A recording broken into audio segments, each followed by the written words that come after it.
मंगल मूर्ति परम पद पंचधरो नित्य ध्यान। हरो अमंगल विश्व का मंगलमय भगवान। मंगल जिनवर पद नमो मंगल अरिहंत देव। मंगलकारी सिद्ध पद सुवंदो सोयमी। मंगल आचार्य मुनि मंगल गुरु बुझाय। सर्व साधु मंगल करो वंदो मन बचिकाय। मंगल सरस्वती मात का मंगल जिनवर धन। मंगलमय मंगल करो हरो असाता कर। या विधि मंगल करन से जग में मंगल होत। मंगल मारी भावना भव सागर दृढ़ पोत।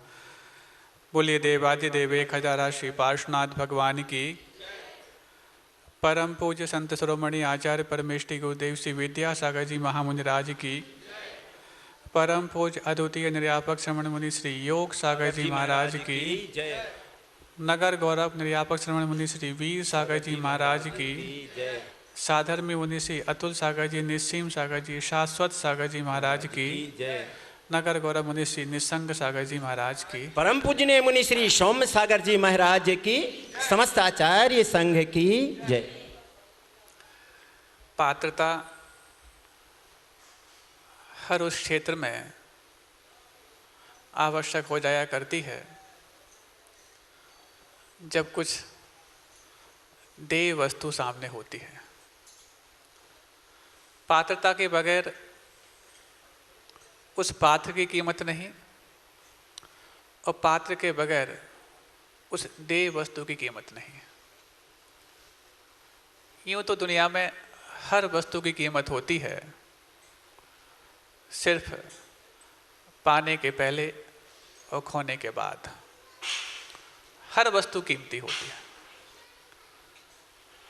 ये बात अलग है कि पाने के पहले जो उसकी कीमत थी, पाने के बाद उसकी कीमत घटती जाती है, तो उसके पीछे कहीं ना कहीं हमारे आकर्षण का अभाव होता है जो उसकी कीमत को घटा देता है। तो जब पाने के पहले और खोने के बाद उसकी कीमत बढ़ जाती है या रहती है, तो पाने के बाद कीमत क्यों नहीं रह पाती? कहीं ना कहीं पात्रता में कमी है अथवा देय वस्तु में कमी है। और हर पात्र के यदि कोई आयाम देखे जाएं तो हर पात्र में 6 आयाम होते हैं, 6 साइड्स होती हैं। एक तो उसका आधार होता है और चारों दिशाओं की 4 दीवार होती हैं, और अधिकतम आवश्यक पड़ गया तो एक ऊपर एक ढक्कन भी होता है। इन 6 दिशाओं की 6 दीवारों के माध्यम से उसका पात्र तैयार हो जाया करता है। और पात्रता उस वस्तु को सुरक्षित रखने के लिए भी आवश्यक होती है, बल्कि उस देय वस्तु की कीमत भी उस पात्रता के माध्यम से बढ़ जाया करती है। आज हम बात करते हैं उस चीज की जिस पात्रता को, उस पात्रता की इन 6 साइडों को आपके उन चीज़ों से जोड़ने का प्रयास जिसको आप वर्षों से करते आ रहे हैं। आप लोग छठ आवश्यक करते कि नहीं करते? कौन कौन से होते हैं? देव पूजा, गुरु उपासना, स्वाध्याय, संयम, तप और दान।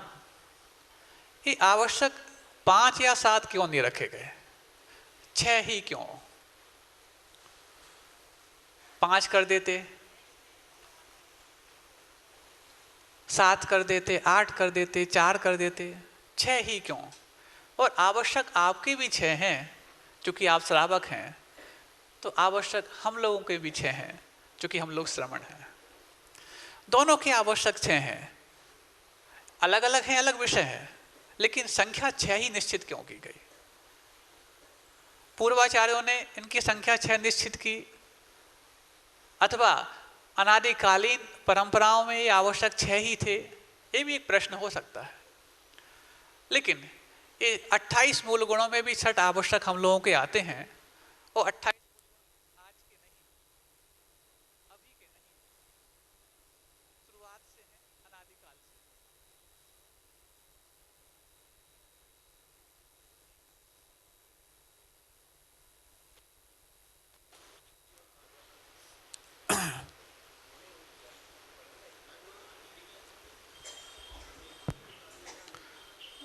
पात्रता के बगैर किसी वस्तु की कीमत नहीं।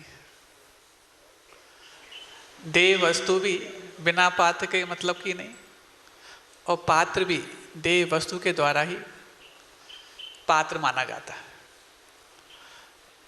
तो 6 ही क्यों? क्योंकि 28 मूल गुण किसी आचार्य महाराज द्वारा बनाए गए हों, इसी पंचम काल में आए हों, अथवा इस हुंठाव सर्पणी काल में ही आए हों, ऐसा नहीं, अनादिकालीन है। और उन 28 मूल गुणों में 5 महाव्रत, 5 समिति, 5 इंद्रिय विजय, 6 आवश्यक और 7 शेष गुण, ये कुल मिला के 28 होते हैं। तो 6 आवश्यक 6 ही थे। मुनियों के भी 6 ही आवश्यक हैं और आप लोगों के भी 6 ही आवश्यक हैं। अच्छी चर्चा है, पता नहीं इस 6 की संख्या के पीछे कुछ दिमाग चला, एक अच्छी चीज़ सामने आ गई। और आप लोगों को भी लगता है कि शायद पूजा करने से ही पुण्य मिलता होगा, स्वाध्याय करने से ही पुण्य मिलता होगा, दान करने से ही पुण्य मिलता होगा, बाकी और अन्य काम करने से ही पुण्य मिलता होगा। जबकि पुण्य की परिभाषा तत्वासूत्र में इतनी सी बताई गई, शुभ पुण्यस्य शुभ पापस्य, कि जो भी शुभ भाव हैं वो पुण्य वर्धन पुण्य के कारण है, और जो अशुभ भाव हैं वो पाप के लिए कारण है। और शुभ भाव इन्हीं 6 कार्यों में होते हैं ऐसा तो है नहीं, अन्य कार्यों में भी संभव हो सकते हैं। जब भी हमने दूसरों के परोपकार के भाव किए, क्या वो शुभ भाव नहीं? दूसरों के हित के भाव किए, क्या वो शुभ भाव नहीं? तो जब शुभ भावों से पुण्य बंध होता है तो शुभ भाव तो हम तमाम जगह करते हैं, घर में भी कर लेते हैं। ग्राहक को चलाते वक्त यदि उसका ज़्यादा शोषण नहीं करना है तो ये भी अच्छा शुभ भाव हो गया, तो वहाँ भी शायद पुण्य बनता होगा। ऐसे प्रश्न दिमाग में उठते होंगे, लेकिन उस प्रश्नों का जवाब चूंकि नहीं बताया है कि पूजा करो, मंदिर जाओ, इन सब से ही हमारे लिए पुण्य मिलता है, तो वापस लौट किया जाता है कि नहीं, अपने क्या मालूम क्या पुण्य हो क्या पाप, जैसा बताया क्या वैसा करते जाओ और पुण्य कमाओ। होता है कि नहीं होता? ये प्रश्न उन लोगों के ज़्यादा हैं जो आपके घर में अभी सोए हुए हैं, और आप लोग उठा के आते नहीं उनको। और इन प्रश्नों के जवाब जब वो आपसे पूछते हैं आप दे नहीं पाते, और दे नहीं पाते तो वो सोए रहते हैं, क्योंकि जब जिनसे प्रश्न पूछा जब वो जवाब नहीं दे पाए तो वो जो कर रहे हैं वो हम करें क्यों? लेकिन जवाब उनको जहाँ मिलना चाहिए था वहाँ आ नहीं पाते, और जब यहाँ आने लग जाएंगे तो आप इसलिए नहीं लाते, कहीं ये ऐसा कर रहे हैं हमारे बच्चे वैसा करने लग जाएंगे तो मुश्किल में पड़ जाएंगे। समझ में बात आ रही है ना? इसलिए आप लाते नहीं उनको। कई बार कहा है वो सारे प्रश्न जो आपसे आपके बच्चे पूछते हैं, यदि आप जवाब नहीं दे पा रहे हैं और उनको आस्था के साथ नहीं जोड़ पा रहे हैं, एक बार ला के दिखाओ तो सही यहाँ पर। और यदि लगे कि दूसरी बार आपको ना लाना पड़े तो फिर आपकी पुरुषार्थ और आपकी मेहनत सार्थक हो जाएगी।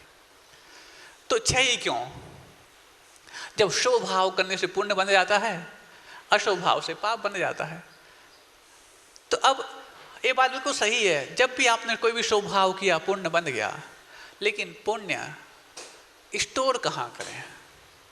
और स्टोर करने के लिए हमारे पास कोई पात्र तो हो, और पात्र में अभी अपन ने समझा अधिकतम 6 साइड्स होती हैं। एक आधार होता है, 4 दीवारें होती हैं, और एक ढक्कन होता है।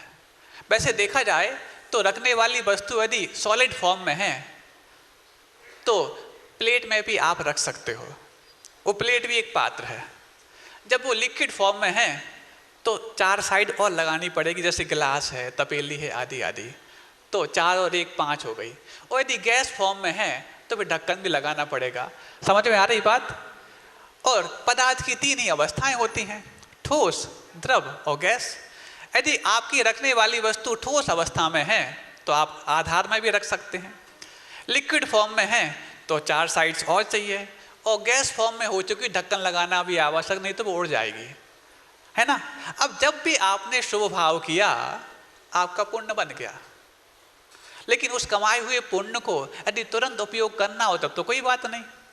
अब कमा तो हमने आज लिया, उपयोग बाद में करना हो तो कोई ना कोई कंटेनर चाहिए। जैसे आप पैसा कमाते हो आज के लायक तो पर्याप्त भरा पड़ा है, लेकिन उपयोग जब हमें अगले साल करना है, 10 साल बाद करना है, बच्चों की शादी में करना है, परवरिश में करना है, परिवार चलाने में करना है, तो इसको स्टोर करते हो कहीं ना कहीं, या तो बैंक में करते हो या फिर अपनी ट्रेजरी में करते हो। करते कि नहीं करते? महाराज अंदर की बातें पूरी मत खोलो, थोड़ा सा खोल नहीं रहे, सामान्य बात है, इसमें क्या खोलने वाली बात है। तो अब वो पात्र होता है कि नहीं होता। अब यदि आपने जो पुण्य कमा लिया उसको अभी के अभी तुरंत उपयोग करने लायक हो तब तो कोई बात नहीं, स्टोर करनी ही नहीं है। लेकिन हमने यदि कोई सॉलिड फॉर्म का पुण्य कमाया है तो कम से कम तस्तरी तो हो, मतलब आधार तो हो, बेस तो हो। और यदि हमारा पुण्य पतला है तो फिर 4 साइड और हो, और हमारा पुण्य बिल्कुल ही हवा की तरह गैस जैसा हो गया है तो ढक्कन भी आवश्यक है। अब इन 6 आवश्यकों को अपन इसमें संभालने की कोशिश करते हैं। इन 6 में से कोई ना कोई एक आधार है, कोई ना कोई दीवारें हैं और कोई ना कोई ढक्कन है। बहुत अच्छी बात है और नई बात है, बहुत जागृत होकर सुनना। वैसे आप जागृत होकर ही सुनते हैं, नागपुर वाले जितने भी सुनने आते हैं कम से कम जागृत हैं, तब तो बार बार आते हैं। और जो सोए रहते हैं वो तो उनकी कोई बात ही नहीं करना अपने, उनको उठाने के लिए तो उनकी मम्मियाँ पर्याप्त हैं, लेकिन उठा कहाँ पाती हैं वो। सुनो, तो वो ठोस है। यदि आपने पुण्य कमाया ठोस तो पात्र चाहिए, और पात्र इन 6 आवश्यकों से मिलकर के ही बनता है श्रावक का, और हम लोगों का भी 6 आवश्यकों से मिलकर ही बनता है श्रमणों का। अब इनमें से आधार क्या है? आधार वो होगा जब आपकी रखने वाली वस्तु ठोस है तो एक आधार भी पूरा पात्र का रूप ले ले। साइंटिफिक बात है और इंजीनियरिंग दिमाग की बात है, बहुत अच्छे से समझना कि यदि आपकी रखने वाली वस्तु यदि ठोस फॉर्म में है, सॉलिड फॉर्म में है, तो आप आधार में भी पूरा पूरा पात्र मान सकते हैं। आपकी वस्तु वहाँ से यहाँ वहाँ नहीं होगी। जैसे पानी है, पानी का सॉलिड फॉर्म बर्फ है, लिक्विड फॉर्म पानी है, और गैस फॉर्म वाष्प है, भाप है। इसको लेकर चलते हैं। यदि हमारा पुण्य सॉलिड फॉर्म का है तो बर्फ को आप एक प्लेट में भी रख सकते हैं, है ना। लिक्विड हो गया तो 4 दीवारें चाहिए, तपेली चाहिए। और यदि वाष्प है तो ढक्कन लगाना पड़ता है, कुकर का भी अंदर से वो वायरिंग करनी पड़ती है, तब जाकर के वाष्प बाहर न निकल पाए। अब इन 6 में से कौन सा आधार है ताकि उसको करने पर बाकी सबकी पूर्ति हो जाती हो, जब हमारी रखने वाली वस्तु ठोस फॉर्म में हो।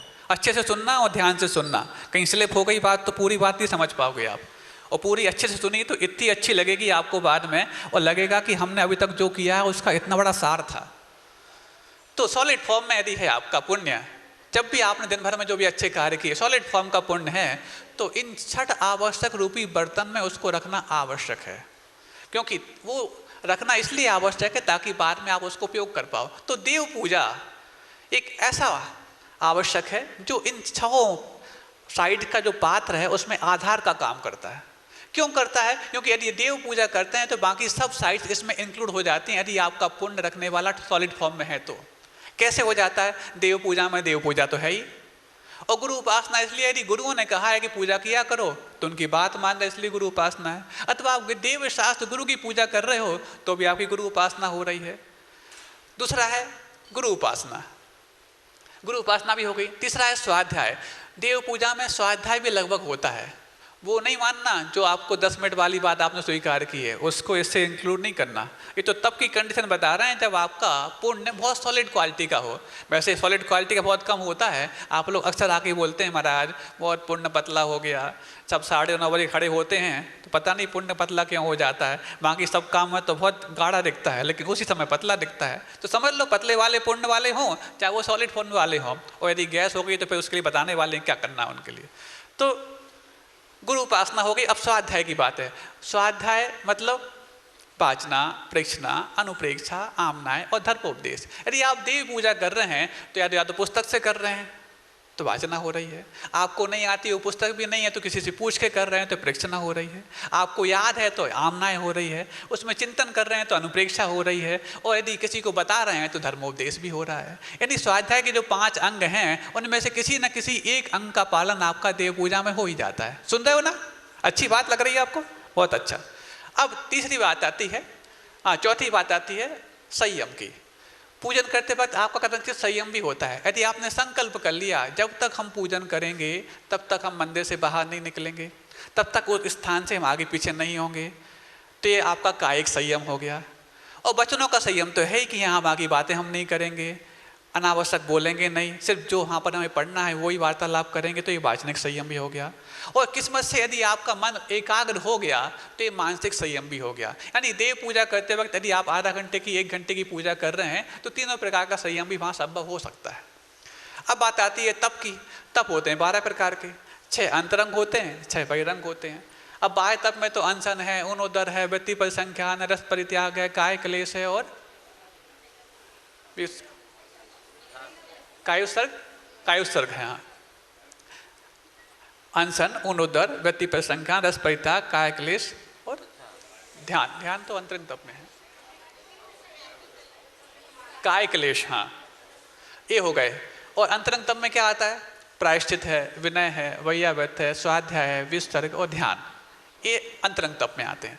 अब इन पूजा करते वक्त इन अंतरंग तप में से 2-3 तप अपने आप होते हैं। पहला कौन सा? विनय था। पूजा प्रारंभ भी विनय पाठ से होती है, तो विनय नाम का अंतरंग तप हो गया। विनय को तप इसलिए बोला गया क्योंकि मनुष्य मान का पुतला है और मान के पुतले को अपने मान को झुकाने के लिए जो विनय प्रदर्शित करनी पड़ती है, बहुत बड़ा अंदर से पुरुषार्थ करना पड़ता है, तब जाके विनय कर पाता है। तो इसलिए विनय को अंतरंग तप कहा गया।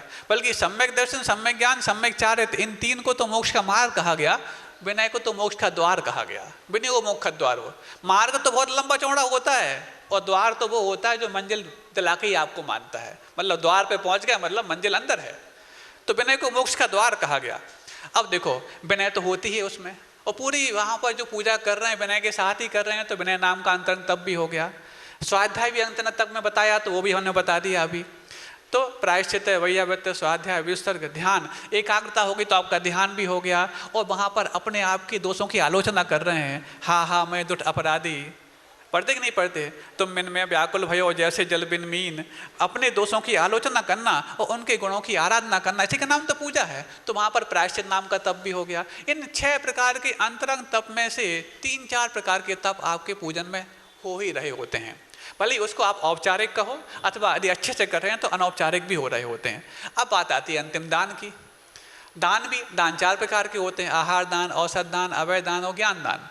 अब आहार दान क्या माना जाता है? किसी की भूख को मिटाने के लिए जो दिया जाए उसका नाम आहार दान है। और आप तो संसार की भूख की बात करते हैं, क्षुधा रोग विनाशनाय। हाँ, खुद का मनाने की बात है तो खुद को है, और सबके मिटाने की बात है, बोलते ना सर्वेषां क्षुधा रोग विनाशनाय नैवेद्यम निरूपयामिति। सभी के भूख को मिटाने की बात आप कर रहे हैं, तो आपका कितना बड़ा दान चल रहा है आहार दान के रूप में। फिर आप ये अपेक्षा मत करना कि हम आहार दान करने के लिए 9:30 बजे आए और फिर खाली रह गए। अरे आप पूजा करते वक्त सबकी भूख के मिटाने की बात कर रहे हैं, तो आपका आहार दान भावनात्मक रूप से तो हो ही रहा है। फिर औषधि दान का मतलब क्या होता है? किसी रोग की चिकित्सा करने के लिए जो वस्तु दी जाती है उसका नाम औषधि है। तो जन्म जरा मृत्यु रोग विनाशनाय, क्षुधा रोग विनाश, सब रोग तो हैं, इन सब का नाम औषधि दान भी हो गया। फिर उसके बाद अभय दान। अभय दान का मतलब किसी की रक्षा करने के लिए तलवार लेकर खड़े हो जाओ, इसका नाम अभय दान है क्या? अरे उसका पुण्य होगा तो आपकी तलवार से भी बगैर भी बच सकता है, और नहीं है तो फिर आपकी तलवार ही उसके लिए घात कर सकती है। तो अभय दान का मतलब क्या है? प्राणी मात्र की रक्षा के भाव करना, इसका नाम अभय दान है। अब उससे रक्षा के भाव के साथ जो उपाय आप कर लें वो सब अभय दान की कोटि में आएंगे। तो वहाँ पर अहिंसा की बात, दया की बात, परोपकार की बात, ये पूजा में कई बार आती है, क्योंकि अहिंसा और दया यही तो मूल धर्म है जिनको पाल करके वो भगवान जिनेंद्र बने हैं, उनकी हम आराधना कर रहे हैं। तो अहिंसा की आराधना तो वहाँ पर हो ही रही है, तो अभय दान भी हो रहा है। ज्ञान दान कैसे हो रहा है? क्योंकि किसी के सुधारने के लिए कोई हम ज्ञान दें, जरूरी नहीं कि सामने वाला उसका ज्ञान का उपयोग करे, लेकिन जब हम स्वाध्याय उस पूजा के माध्यम से कर रहे होते हैं तो जो ज्ञान खुद को दे रहे होते हैं, खुद को दिया हुआ दान ज्ञान का वास्तविक कार्यकारी है, दूसरों को दिया हुआ कार्यकारी हो भी सकता है और नहीं भी हो सकता है। तो यदि उसको देखा जाए तो एक औपचारिक रूप से ज्ञान दान भी हो रहा होता है। 4 प्रकार के दान हो गए, 3-4 प्रकार के तप हो गए, मानसिक बाँचने को कायिक संयम हो गया, 4-5 प्रकार के स्वाध्याय हो गए, गुरु उपासना हो गई, और देव पूजा हो गई। मतलब देव पूजा में एक तरह से देखा जाए तो बाकी 6 आवश्यक गर्भित होते हैं। कब? जब आपके पास बिल्कुल भी टाइम ना हो, मात्र पूजा करने का टाइम हो और आप बाकी समय अपने भावों को निर्मल रखते हैं, यानी पुण्य को कमाते रहते हैं, तो ऐसा वो सॉलिड क्वालिटी का पुण्य यदि आप स्टोर करना चाहते हैं तो 6 आवश्यक में से मात्र देव पूजा रूपी पात्र में अपने भावों को, अपने कमाए हुए पुण्य को स्टोर भी कर सकते हैं। मतलब वो देव पूजा भी एक कंटेनर बन सकता है। लेकिन जब आपका पुण्य पतला हो, आप ढुलमुल भाव करने वाले हों और प्राय करके आज की जो जीवन शैली है उसमें सॉलिड क्वालिटी के पुण्य कमाने वाले बहुत कम रह गए हैं, लेकिन लिक्विड क्वालिटी के और गैस क्वालिटी के जो है ना वो कमाने वाले बहुत ज़्यादा हैं। तो उनके लिए बाकी साइड्स भी चाहिए, गुरु उपासना भी, स्वाध्याय भी, संयम भी और तप भी। तो ये समय समय पे आप लोग करते रहते हैं। कभी एक आसन उपवास करते रहते हैं, कभी किसी से यदि गलती की स्वीकार करनी है तो कन्फेस भी कर लिया करते हैं, प्रायश्चित, पश्चाताप, आलोचना इत्यादि भी कर लिया करते हैं। और गुरु उपासना जब गुरु मिल जाते हैं तो कर लेते हैं, मिल गए बहुत दिन रुक जाएं तो अपने घर में बैठे रहते हैं। क्यों? सही कह रहे महाराज, अभी तक तो बात आप अच्छी कर रहे थे, बीच बीच में ऐसी बात क्यों कह देते हैं? बीच बीच में बात ना कहें तो आप लोग सो जाओ। यहाँ पर भी वो जो घर में सो रहे हैं उनकी बात अलग है, लेकिन यहाँ ऐसी बात ना कहे तो आप यहाँ सो जाओगे। तो उठाना है कैसे भी करके, यहाँ बैठ के जो है उनको उठाया जाए चाहे आपको उठाया जाए। तो जो जिनके लिए गुरु उपासना एकमात्र जीवन में 6 आवश्यक के रूप में प्राप्त करने योग्य है, वो तो सब यहाँ बैठे हैं। और जिन्होंने श्रीफल चढ़ा के, उस दिन जब श्रीफल चढ़ाने आए थे हमने देखा था, उस दिन भी कहा था कि यदि आप लोग निवेदन के लिए निवेदन करा रहे हैं और निवेदन करने के लिए इकट्ठे हो रहे हैं तो निवेदन रोज करो, क्या दिक्कत है? लेकिन नहीं, निवेदन करके गए और अपने घर में जाके बैठ गए, अब तो महाराज शायद रुक ही जाएंगे। जैसे वो तत्काल का टिकट ले लिया हो, अब तो पक्की सीट हो गई अपनी। अरे यहाँ RAC भी नहीं चलता और कहना चाहिए रिजर्वेशन भी नहीं चलता और वेटिंग भी नहीं चलती, कब जा कर के वो ट्रेन चल देगी पता नहीं रह जाओगे और आपका निवेदन यूं ही खाली चला जाएगा। इससे अच्छा है कि जितना बचा हुआ है उसको उपयोग कर लो, पता नहीं ये घटाएं कब बरस जाएं और कहाँ बरस जाएं। चातुर्मास की घटाएं तो आपके नागपुर में बरसेंगी वो वाली, लेकिन ये घटाएं जो अमृत वर्षा की हैं कहाँ बरसेंगी? वहीं बरसेंगी जहाँ पुण्यशाली होंगे, जहाँ निवेदन करने वाले होंगे वहाँ बरस पाएं जरूरी नहीं, लेकिन जहाँ पर संवेदन करने वाले होंगे वहाँ अवश्य बरसेंगी। इसलिए संवेदनाओं को बढ़ाओगे तो आपका निवेदन सार्थक होगा, नहीं तो यूं ही चला जाएगा। तो अपन बात कर रहे हैं 6 आवश्यक की। तो यदि आपका लिक्विड क्वालिटी का पुण्य है तो गुरु उपासना, स्वाध्याय, संयम, तप ये सब चाहिए। और यदि गैस क्वालिटी का हो गया है तो फिर उसका ढक्कन भी चाहिए। ढक्कन क्या है? दान। क्यों? कई लोग आते हैं बोले महाराज पुण्य बहुत पतला हो गया, इतना सब कुछ किया, पूजा करते, ये सब कुछ करते, आवक ही नहीं हो रही है। ये अक्सर बात आती है, महाराज आवक बहुत कमजोर है और 3 साल से कोरोना ने तो पूरी आवक खराब कर ली है। उन्हीं के लिए बोलना चाहता हूँ जिनका पुण्य इतना पतला हो गया कि वो गैस जैसा हो चुका है, अब उनके पुण्य को जो कुछ भी बचा है उसको स्टोर करना चाहते हो तो 6 आवश्यक में जो अंतिम आवश्यक है ढक्कन वाला, उसको करने लग जाओ, नहीं है तो फिर वो भी। और जब ढक्कन लगा दोगे तो कई बार आपने देखा ना, चीज़ जब बन जाती है ऊपर से ढांक देते हैं तो वो भाप जो है ना ऊपर उसमें जमने लग जाती है, और जमने लग जाती है तो वो जो गैस थी फिर वापस से लिक्विड बनने लग जाती है। होता कि नहीं होता? आपके घर की बात कर रहे हैं, कितनी सरल बात है। इस सरल बात को अभी तक अपन नहीं समझ पाए थे। तो जो सॉलिड क्वालिटी का था तो कोई बात नहीं, लिक्विड क्वालिटी का था तो कोई बात नहीं। यदि गैस क्वालिटी का हो गया और आपकी आवक रुकने लग गई है और आपके अंदर कर्जों का बहुत ज़्यादा बोझ बढ़ने लग गया है, मतलब आपका पुण्य गैस क्वालिटी का हो चुका है, उस गैस क्वालिटी के पुण्य को यदि स्टोर करना चाहते हैं 6 आवश्यक में बेस तो हो गया देव पूजा, और 4 साइड हो गई आपकी गुरु उपासना, स्वाध्याय, संयम और तप, और दान हो गया उसका ढक्कन, यानी ऊपर टॉप वाली साइड। उस टॉप वाली साइड को लगा दोगे तो आपका जो भाप है, भाप जब ऊपर जमने लग जाएगा तो धीरे धीरे वो आपका गैस क्वालिटी का पुण्य भी लिक्विड क्वालिटी का होने लग जाएगा। और यदि लिक्विड क्वालिटी के पुण्य को यदि आपने सॉलिड कर दिया तो मात्र देव पूजा में भी काम बनने लग जाएगा। अभी शुरुआत दान से करो और दान से करते करते जब आपकी सही गुरु उपासना होने लग जाए, क्योंकि हमने दान इसलिए किया है क्योंकि गुरुदेव का आशीर्वाद मिला है, तो दान करने से आपके लिक्विड जो पुण्य होगा, लिक्विड पुण्य जो होगा वो गुरु उपासना को भी सार्थक कर देगा।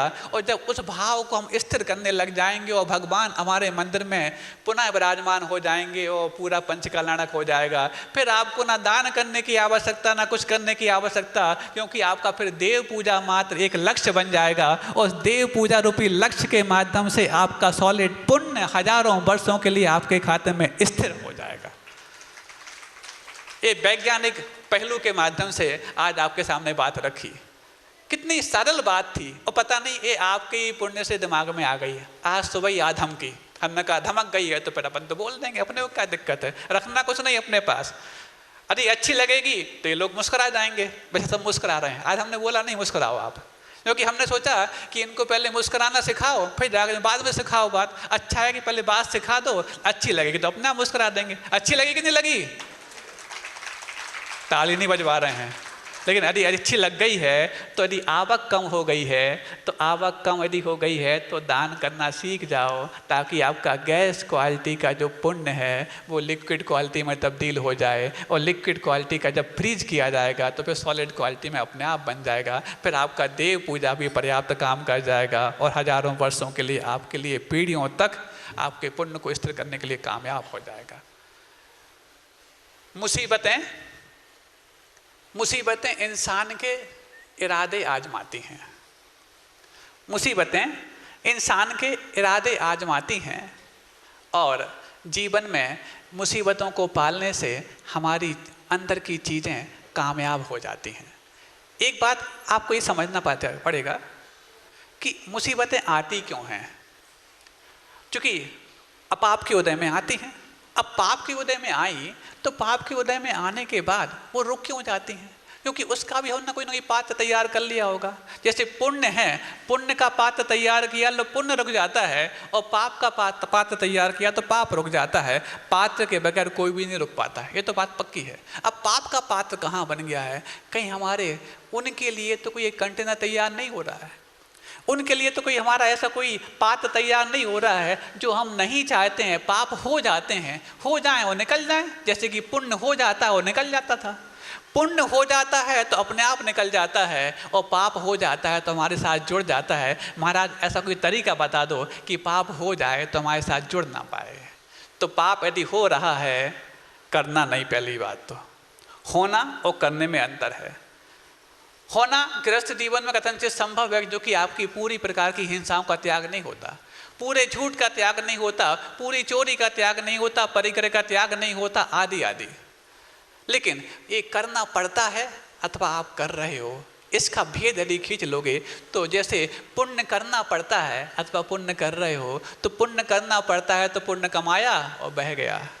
ऐसे ही पाप करना पड़ता है तो पाप कमाया और बह जाएगा। लेकिन पाप को तो हम रुचिपूर्वक करते हैं और पुण्य को अरुचिपूर्वक करते हैं। तो पुण्य को तो हम पतला कर लेते हैं और पाप को गाढ़ा कर लेते हैं। पाप को गाढ़ा करने के लिए अलग से कोई 6 प्रकार का कंटेनर की आवश्यकता नहीं, वो तो हमेशा गाढ़े फॉर्म में ही आता है।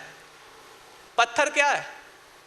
पत्थर को पिघलाने के लिए बहुत ज़्यादा ऊष्मा देनी पड़ती है, लेकिन उसको सॉलिड फॉर्म में रखने के लिए कुछ नहीं करना पड़ता। ऐसी पत्थर है पाप, जब भी कमाया वो पत्थर के रूप में कमाया जाएगा। तो उसको कैसे कमाया जाए, उसको कैसे ठीक किया जाए? बस यदि पत्थर है तो आपके पास थमेगा तब जब उसको आप हाथ लगाओगे।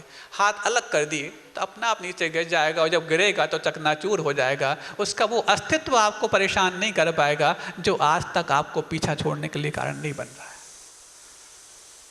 तो जैसे पुण्य के बारे में हम करना पड़ता है, ऐसी आज तक हम मानसिकता रखे थे, अब उसको पाप के बारे में तब्दील कर दो, और जो पाप के बारे में किए थे उसको पुण्य के बारे में तब्दील कर दो।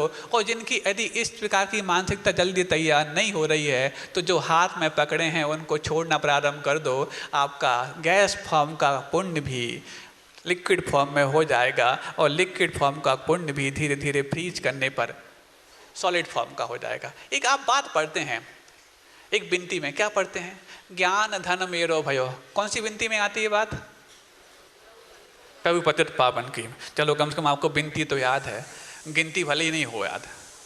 आज के बच्चे गिनती कहाँ याद करते हैं? 1 2 3 4 जानते हैं, वो तो गिनती 1 2 3 4 तो भूल गए।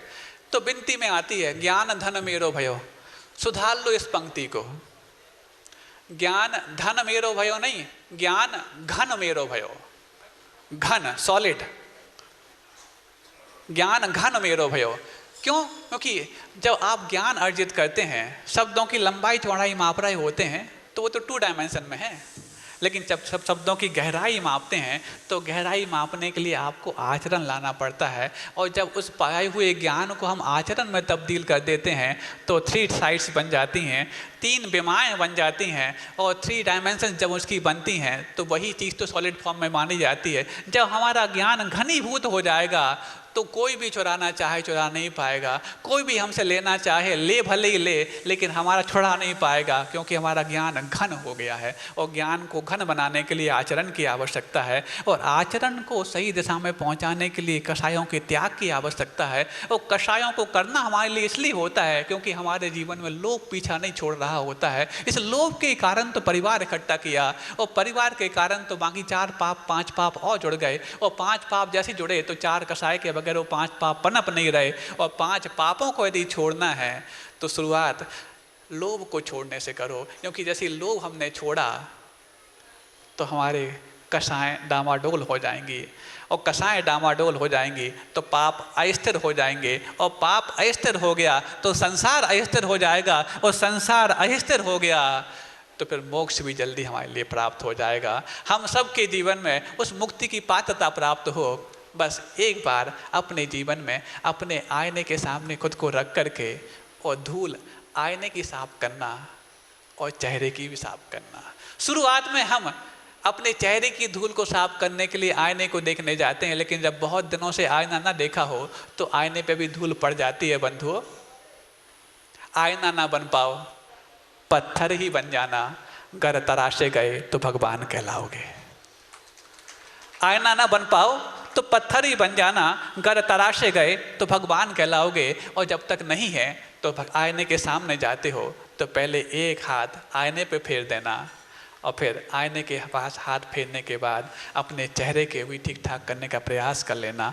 इसी आईने को ठीक ठाक करने के लिए, क्योंकि भगवान हमारे दर्पण हैं, जब हम सुबह पहुंचते हैं तो प्रक्षालित करते हैं उनको। प्रक्षालित करने का मतलब ये नहीं होता कि उनको हम साफ सुथरा करना चाहते हैं, वो तो परम पवित्र हैं, लेकिन उनको प्रक्षाल करने के माध्यम से कल के लेकर आज तक मैंने अपने परिणामों में जो धूल मिट्टी लगाई थी उस धूल मिट्टी को प्रक्षालित करता हूँ ताकि भगवान में आपकी पूजा आराधना अच्छे से कर पाऊँ। तो पहले उनका प्रक्षालन कर लिया और फिर उसके पश्चात उनसे अपने आप की तुलना की, और जब अपने आप की तुलना करता हूँ तो मेरे अंदर इतनी धूल मिट्टी पाता हूँ, इतनी धूल मिट्टी पाता हूँ कि उनके गुणों की आराधना करते करते अपने दोषों को उजागर करने लायक बन जाता हूँ। और जो चीज़ उजागर हो जाती है फिर वो बहुत दिन टिकती नहीं।